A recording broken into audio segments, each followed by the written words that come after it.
For as long as she can remember, Doric has felt alone. Abandoned by her human parents, she wandered for years before being taken in by a community of Neverwinter wood elves. But her horns and tail proclaim a tiefling heritage, and even among the kindest of elves, her fledgling druidic abilities mark her as different from the rangers around her.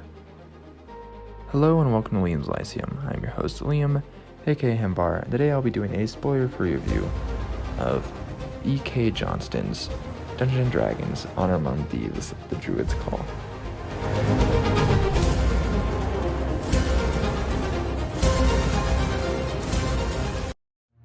Dungeons & Dragons Honor Among Thieves, The Druid's Call by E.K. Johnston is a 2023 novel, and it is one that I will herefore call just The Druid's Call. So at the beginning of this novel, we have Doric, who is a tiefling and a teenager. I believe she's about 16. She is, if for those unaware, tieflings are mortals with infernal blood. She has been orphaned because of her obvious non-human traits, which are horns and a tail. So she grew up kind of stranded in Neverwinter Wood and raised for part of this by wood elves there. It is a bit more tragic, which you find out in the flashback sections of the book, which are marked kind of in a pretty way in the physical book, for those who care. But her first years with her parents are not very good, but I'll let you read about that. So she is not naturally built to thrive in the woods like elves are, her adoptive kin. She can't seem to hunt for the life of her, or really be a ranger at all. But she does get an opportunity to prove herself when her and her friend Toriath go to check out a disturbance at the beginning of the book. Turns out to be loggers, and they encounter a bear who has gone without food because of these loggers. And so Doric has an interesting interaction here with that bear, and one that leads her becoming more, wanting to become more in tune with nature around her. And if you know the title of the book, it is The Druid's Call, so just think about it for a second. So this comes off as YA fantasy. It's for young adults.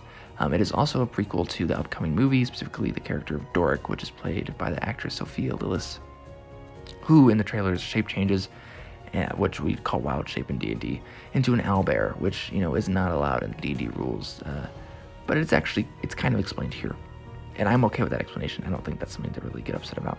The other novel that acts as a prequel to the movie is The Road to Neverwinter by J.L. Johnson. That one is a more direct sequel, or rather prequel, for the party of adventurers, because I believe Doric joins that party in the movie, and so she is not initially part of that party, so she gets her own novel as a prequel. It is kind of like a D&D character backstory, but also a coming of age. So she does have some friends like Toriath and Deverell. Toriath is good at everything and popular. Deverell is very optimistic and good-hearted, and is even giving Doric credit where others would see an obvious failure. Because of her past, she doesn't feel like she belongs at all. She is an outsider also, just based off her, she's a different race. We also have another interesting character later on that uses third-person singular pronouns as they, them, which I think is the first time I've ever seen that in a novel, so that was a new experience. This is also, in a way, though, a D&D adventure. It doesn't take place all in Neverwinter Wood. She does go south for a little bit to Ardeep Forest, which is near Waterdeep, and she gets involved with the Emerald Enclave there, which is not surprising since it's based off of 5th edition content, which is pretty weak, but as far as lore goes. But the Emerald Enclave is a 5th edition, they love it for some reason. So we get a ton of races of different characters there, like Goliaths and Genasi and stuff like that, more than you would normally get in Forgotten Realms novels, because this is post 4th edition Forgotten Realms. It doesn't push a lot of boundaries for the Forgotten Realms, so if you like YA fantasy, this might be a good introduction to you, especially if you like Dungeons & Dragons and you haven't read any of the Dungeons & Dragons novels. What I would say is actually better and introduces you to Neverwinter, and is kind of a YA novel anyways, and Neverwinter is where this movie's going to take place, is Brimstone Angels by Aaron Evans. And this is not Johnston's fault. I imagine the reason it's so simple is not just because it's YA, but because it's a movie tie-in, and they don't want you to buy Forgotten Realms products.